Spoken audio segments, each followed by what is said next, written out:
नमस्कार, बहुत स्वागत न्यूज़ 18 के डिजिटल प्लेटफॉर्म पर। और आज की चर्चा भी डोनाल्ड ट्रंप को लेकर, अमेरिका को लेकर, टैरिफ को लेकर जो पूरा घटनाक्रम चल रहा है उसे पूरे डिटेल में समझेंगे। अंकुर सर भी हमारे साथ हैं। क्या कुछ ताज़े बयान ट्रंप की तरफ से आ रहे हैं? वैसे उनके रहते हेडलाइंस की कमी नहीं पड़ती। क्या कुछ नए बयान उनकी तरफ से हैं? और जो टैरिफ की बात की गई या डेड इकॉनमी कहा गया, कैसे हमारी सरकार ने उसको लेकर जवाब दिया? सिलसिलेवार बताइएगा सर। देखिए नजीत, सबसे पहले तो ये कि क्या हम डेड इकनॉमी है जैसा कि डोनाल्ड ट्रंप ने कहा, ये सबसे बड़ा सवाल है इस वक्त का। क्योंकि इस तरह बोलना बेसिकली इसको ट्रोलिंग ट्रोलिंग कहेंगे हम। क्योंकि होता क्या है कि जब हमें आपके बारे में कुछ ऐसी बात कहनी हो जिससे आप थोड़ा सा हतोत्साहित महसूस करें तो ऐसी बातें की जाती हैं। असहज करना, हतोत्साहित करना, हाँ। असहज करना, तो उन्होंने जो डेड इकनॉमी का नाम लिया वो इंडिया के लिए और रूस के लिए लिया, जो कि सही नहीं था। क्योंकि डेड इकनॉमी तो सोमालिया की हो सकती है, इथोपिया की हो सकती है, या किसी और कंट्री के बारे में आप यूज़ कर सकते हैं। जी। बट इंडिया के लिए आप ऐसा नहीं कर सकते, क्योंकि पर कैपिटा जीडीपी भले कम हो लेकिन ग्रोस जीडीपी तो आज भी दुनिया में सबसे ज़्यादा भारत की है। तो ऐसे शब्दों का प्रयोग करना मुनासिब नहीं था। दूसरी बात, भारत ने फिर जवाब ये दिया कि जो हम तेल खरीद रहे हैं वो रूस से जारी रखेंगे, ऐसा संकेत दिया। लेकिन एक इम्पोर्टेंट बात ये भी सामने आई कि भारत अमेरिका से भी तेल खरीद रहा है। ये भी एक है सवाल। तो भारत कहीं ना कहीं बैलेंस करने की कोशिश कर रहा है कि एक तरफ रूस है तो दूसरी तरफ अमेरिका है। और वहीं पाकिस्तान, जब ये गेम चल रहा है इंडिया और अमेरिका का, तो पाकिस्तान भी अपने पैतरे दिखाएगा। तो पाकिस्तान ने भी अमेरिका से तेल खरीदा है। तो पहला जो शिप है वो आया है अमेरिकन पाकिस्तान, ऑयल हाँ। का, हाँ, पाकिस्तान। तो ये कुछ डायनामिक्स चल रही हैं। और दूसरी बात ये है कि भारत की तरफ से ये भी बयान आया है कि वाइट हाउस, या उस तरह से मतलब ये समझने की कोशिश करें कि वाइट हाउस भारत को विदेश नीति नहीं तय करेगा, हम अपने हिसाब से काम करेंगे।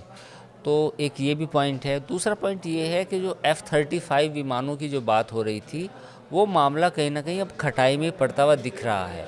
अब ऐसा लग रहा है कि शायद भारत F-35 को के जो सौदा है उसे मंजूरी ना दे, या फिर दे तो फिर वो शर्त रखे कि इनका प्रोडक्शन और टेक्नोलॉजी ट्रांसफ़र इंडिया में हो। और तो हमने कहीं पढ़ा है कि ये जैसे रशिया जब हमें कोई हथियार देता है तो साथ ही साथ वो टेक्नोलॉजी ट्रांसफ़र भी करता है, लेकिन अमेरिका के साथ ऐसा नहीं है, वो सिर्फ। अमेरिका के साथ ऐसा नहीं है, क्योंकि अमेरिका ये मानता है कि जो उसके पास टेक्नोलॉजी है पूरी दुनिया में वो सबसे अलग है, बेहतर है। तो अमेरिका से इस तरह का सपोर्ट नहीं मिलता। जबकि रशिया से या कुछ हद तक आप फ्रांस से भी एक बड़े स्तर पर अगर डील करें तो फ्रांस भी टेक्नोलॉजी ट्रांसफ़र की बात कहता है, पर बाकी कंट्री नहीं देते। तो अमेरिका केस में ये है कि अमेरिका से उतना सपोर्ट नहीं मिलता। अब सवाल ये है कि क्या आने वाले समय में जो इंडिया और अमेरिका के बीच में क्या ट्रेड का ये मामला सुलझ पाएगा? इसका जवाब है बिल्कुल सुलझ पाएगा। उलझ ज़रूर गया है लेकिन ऐसा नहीं है कि सुलझ नहीं सकता। बस अब देखना होगा ये कि भारत और अमेरिका के बीच में जो ट्रेड डील होती है वो कब, कितनी जल्दी होती है। कोशिश हो रही है भारत की तरफ से भी, अमेरिका की तरफ से भी। और इस दौरान कोई ट्रम्प ऐसी बात फिर से ना करें जो दोनों देशों के रिश्ते को असहज करे। बिल्कुल, दोनों देशों के रिश्तों को असहज करे। आप बार बार जिक्र कर रहे हैं कि ट्रेड डील होगी, देर सवेर होगी या उसमें थोड़ा टाइम लग सकता है। अ, इस बीच एक बात और कही गई, आपने पाकिस्तान का भी जिक्र किया। इस बीच एक बात और कही गई ट्रंप की तरफ से ही कि हो सकता है कि भारत भी पाकिस्तान से तेल खरीदे।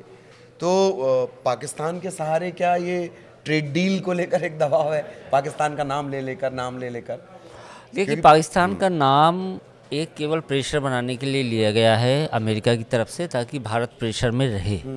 और पाकिस्तान का कोई यूटिलाइजेशन नहीं है। पाकिस्तान की एक ओल्ड स्टोरी है जो हम अक्सर कहानियों में सुनते हैं, और ये 1950 से है।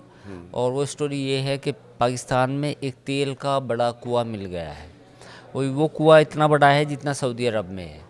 तो ये एक कहानी जो फैंटेसी है बेसिकली। किंवदंती जैसी जो बातें, It's हाँ। a fantasy basically, and it's coming around 1950s when the Pakistan has been created. जब पाकिस्तान अपनी वजूद में आया तब से ये सवाल था कि क्या पाकिस्तान के पास भी basically they, it's a theocratical state, जिसके बारे में आसिम मुनीर ने भी कहा था कि कलमे की बुनियाद पर दुनिया में दो मुल्क बने हैं, एक सऊदी अरब और एक पाकिस्तान। तो पाकिस्तान को भी वो मानते हैं कि वो कलमे की बुनियाद पे माना है, जैसे पाकिस्तानी मानते हैं। तो when a state has been created on the basis of the कलमा या होली बुक, तो फिर जैसे सऊदी अरब में ये लोगों के अपने एक फेथ आ जाता है कि जैसे सऊदी अरब में तेल मिला या गॉड ब्लेस या Allah bless the country with the oil, तो हो सकता है कि पाकिस्तान में भी उतना ही बड़ा एक तेल का भंडार मिले। तो ये पाकिस्तानियों की सोच है, तो कहीं ना कहीं वो इसी को फिर वो आगे प्रोपोगेट भी करते हैं। जैसे अगर वो डोनाल्ड ट्रंप से मिलेंगे हाँ। पाकिस्तान के मिनिस्टर्स, तो वे कहेंगे कि सर आप अपनी कंपनियां यहाँ पे लेके आए और हमारे पास ऑयल का काफ़ी बड़ा ज़खीरा है, आप उसे एक्सप्लोर करें। तो when the American companies comes to Pakistan, so they will find out कि भाई हाँ बहुत बड़ा तेल हो सकता है। So this fantasy is going on, still going on, उसमें कोई दो राय है नहीं कहीं से कहीं तक। 50-70 सालों के हाँ, करीब। तो डोनाल्ड ट्रंप का जब रिजीम आया है तो उन्होंने भी पाकिस्तान के बारे में यही ट्वीट किया था कि भाई तेल मिल सकता है, even we Pakistan can export oil to India. तो he also posted about that also. जी। So this is the situation basically. तो ये फैंटेसी भी जारी है, और जो डोनाल्ड ट्रंप जो भी कुछ कर रहे हैं, मेरी बात नोट कर लीजिए, वो केवल इंडिया को प्रेशर में लाने के लिए कर रहे हैं। जी। और दूसरी बात ये है कि अमेरिका चाहता है कि वो चाइना को काउंटर करे, उसके लिए वो इंडिया का इस्तेमाल करे, लेकिन टू सम एक्सटेंट वो इंडिया को दूसरा चाइना भी नहीं बनाना चाहता। तो ये क्लैरिटी अगर आपके पास है, आपके दिमाग में है कि अमेरिका आपको उतना ही देगा जितना उसके लगेगा कि ज़रूरत का है, और उससे ज़्यादा नहीं देगा, क्योंकि side by side after China he don't want to create another China. Another China means manufacturing hub, है ना, एक बड़ा दुनिया के ताकतवर मुल्क। तो अमेरिका भारत को अगर सोचते हैं कि संबंध अच्छे रहेंगे वो बात अलग है, बट वो एक दूसरा चाइना नहीं क्रिएट करना चाहता। ये सच्चाई को भी हमें मानना होगा। चलिए तो ये पूरा सिनेरियो था जिसको लेकर हमने बातचीत की। आगे भी इसी तरह से अपडेट आप तक पहुंचाते रहेंगे। फिलहाल इजाज़त, नमस्कार।